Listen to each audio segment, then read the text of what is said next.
La chiesa dei Santi Filippo e Giacomo, conosciuta anche come Chiesa dell'Arte della Seta, è un gioiello barocco situato in via San Biagio dei Librai nel cuore di Napoli. Costruita a partire dal 1591 dalla Corporazione dell'Arte della Seta, la chiesa è un simbolo dell'importanza storica della produzione della seta nella città di Napoli. La facciata della chiesa è leggermente arretrata rispetto alla strada e presenta le statue dei santi Filippo e Giacomo, opera di Giuseppe Sammartino.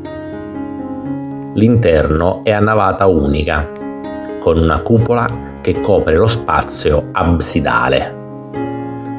La volta della navata è decorata con affreschi di Jacopo Cestaro raffiguranti l'Assunzione della Vergine.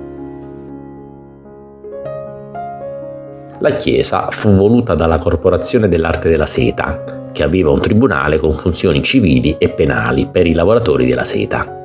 Nel 1758 l'architetto Gennaro Papa rinnovò la chiesa, conferendole l'aspetto barocco che vediamo oggi.